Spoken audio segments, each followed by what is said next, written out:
My name's Michael Defoe. I'm the CEO of the Harrow Clubs, and we work predominantly with young people from the ages of 8 to 21, and we provide youth provisions. We provide a late night drop-in session from 10 till 2 on a Monday and Friday, and we do residential work, we do mentoring work, and we work with the majority of targeted and challenging young people, so we don't shy away from that piece of work. And I think that we provide an excellent service for young people for many years as well, and we're probably one of the establishments of this neighbourhood, I would say, for working with young people.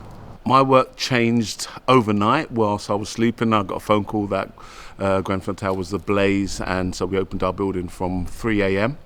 on that night, receiving victims of the fire and survivors.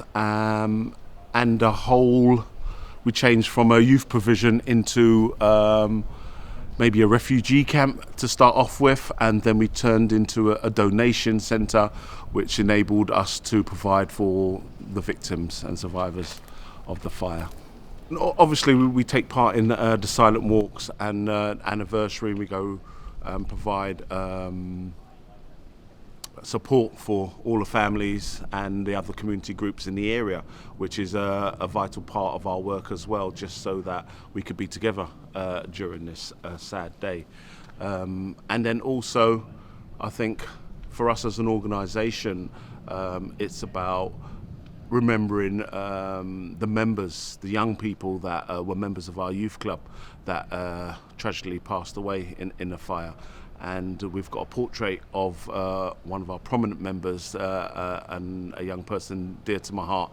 His name was Yassine, who died with the rest of his family. So we've got a big portrait that a homeless person painted during the time of Grenfell, and he wanted to give back. He didn't have nothing, so we put him up in bed and board, gave him some food, and he created a lovely mural for us. We showed it to the uncle and the grandmother, which, you know, that was an emotional time as well, and they cried when they saw the portrait. But we've got that proudly hanging in the Harrow Clubs, and it's a constant reminder, and we'll never forget him, because he was such a beautiful young person that we kind of worked with from the age of 8 up until 21, and even when he left the club, he was still coming back and providing, being a referee for my son's football matches for the under sort of like 13s, which was just really a wonderful thing to do. And he did it free of charge, and he would come from work that night and get up in the morning and still referee the game. So, you know, a beautiful young person.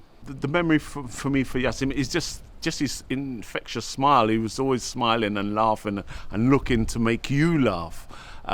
Even if it was just something silly, we could meet him coming outside of a shop, and he'd be like, and we'll have a conversation, and we'll both end up laughing, you know. And that's how I always remember Yassine, with just that smile and grin on his face. And recently I found some footage of him on a go-kart trip, which was just heartwarming, to be honest. And I would like to share that as well with everybody. I think we still need to see images of the people that's passed away, and you know, they were people of our community, and they should never be forgotten. I think COVID's changed everything for the whole world, and for us as an organisation, it was quite frustrating in the first sort of like month or so, where not like Grenfell, you was able to respond straight away and react in a variety of different ways. COVID, you know, you had to go to the lockdown, you had to close your building, and you had to stop the work that you're actually doing. So the face of youth work in general is going to change, and we have to find new ways of delivering our services. A lot of it is going to be outside throughout the summertime.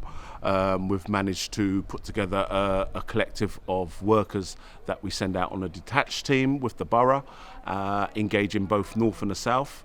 And this seems to be a vital service, because a lot of young people are falling through the net, and we want to pick them up in a sense of engaging with them, telling them the right information, because there's so much information going around, and basically support them through COVID. We do a lot of work with M&S providing supplies to the food banks in North Kensington. And that's all we've been managed to do. We've got online stuff, we're engaging with all our members still, we've got competitions.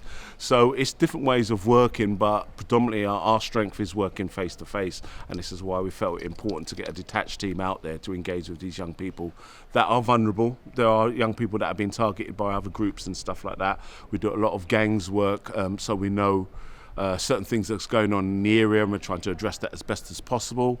And all within the constraints of 2 meters. So, we're trying our best. We're out there, we're active, and the Harrow Club the building might be closed, but our workers are still engaged. Not everybody's on furlough, so we've got a work team working behind the scenes and making things happen for our community.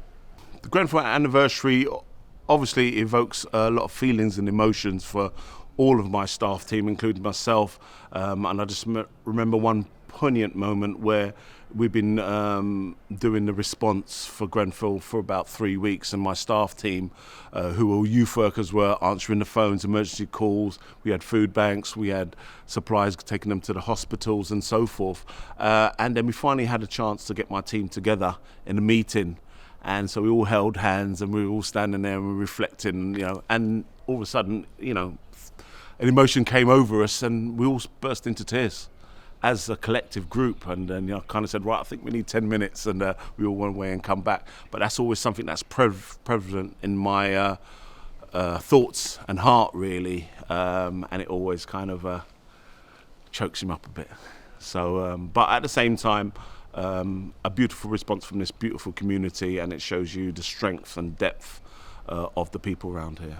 On this anniversary, obviously, we would like to remember the 72 victims and their families, and the supporters and the volunteers and the people who helped throughout Grenfell and provided that needed support and help for majority of young people and elderly people in that area. So for me, as a community, it was just brilliant to see us come together as one.